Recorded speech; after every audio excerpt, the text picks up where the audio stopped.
Alright, welcome to Gamers Station. Today I want to talk to you about Sky Gambler's Storm Raiders by Atypical Games. Now, this game has been out on the iOS for a little while, and I'm talking about it now because it's just come to PC and Android, so it's now more accessible than ever before. But is it really good? Well, what's it about first of all? It's sort of like an arcadey simulation air combat sort of game where you basically fight against other players or the computer in a single-player campaign or multiplayer, and you fly around your plane from a variety of planes you can choose from, set in World War II.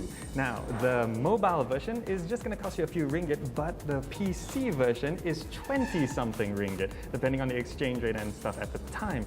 So, is there going to be really that big a difference? Well, let's go have a look.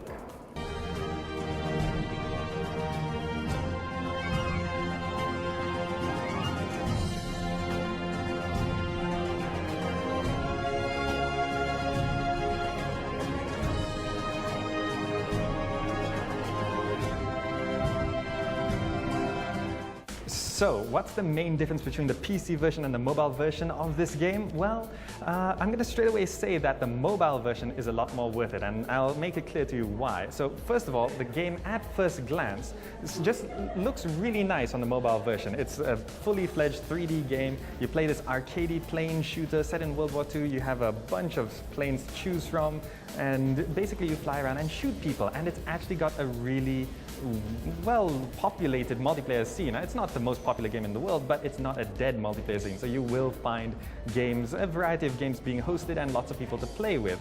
So the main difference, first of all, is that the PC version is 8 to 10 times more expensive, which honestly, 20-something ringgit is not that expensive for a game, but there's a lot more better games that you could spend on the PC, and especially on the PC you have a lot of competition for this sort of a game. So not saying that this game is bad, it is fully fledged, fully featured and really nice, and they've ported it over to the PC quite well because you've got fully rebindable keys, which is always nice, but in terms of graphics options and gameplay options, it's very limited. Not much changes between the mobile version and the PC version.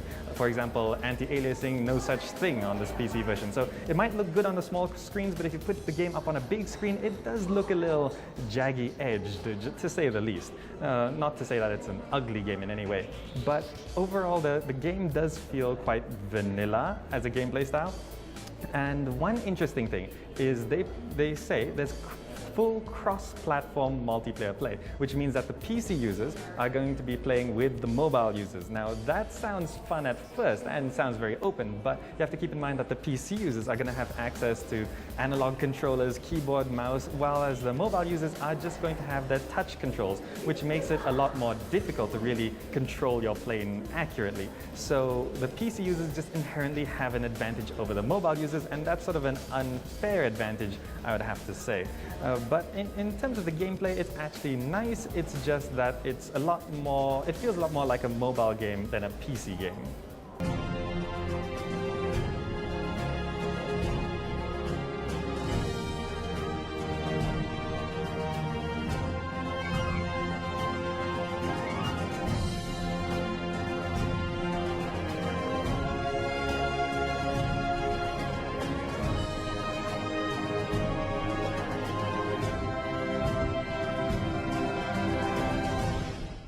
So, will you like this game? Well, if you're into a slightly more casual arcadey flight simulator shooter thing, then you're probably going to have a few hours of fun on this. If you're really into the multiplayer aspect on the mobile, you're probably going to get quite addicted to it. Maybe you'll actually spend quite a few days or even weeks on it, but it does overall feel quite plain as a game. It's fun on the mobile, but on the PC there's so much competition and so many alternatives of games to play, including flight simulators and flight combat simulators, that you're kind of spoiled for choice, and this doesn't really bring it up to the level required on the PC, especially with the huge price increase.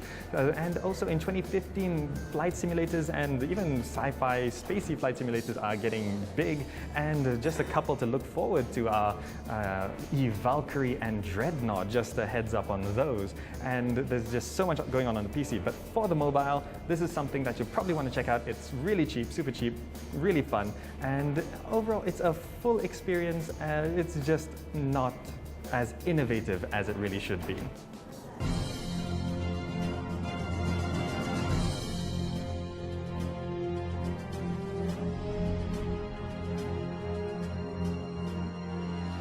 Alas, we're at the end of another episode of Gadget Nation, but fret not, because we'll be back same time, same place next week. So if there's anything you want to see in the show, anything you might have seen in the show, you got any questions about, or just any inquiries, any feedback, find us on Facebook and Twitter, etc. We would absolutely love to hear from you.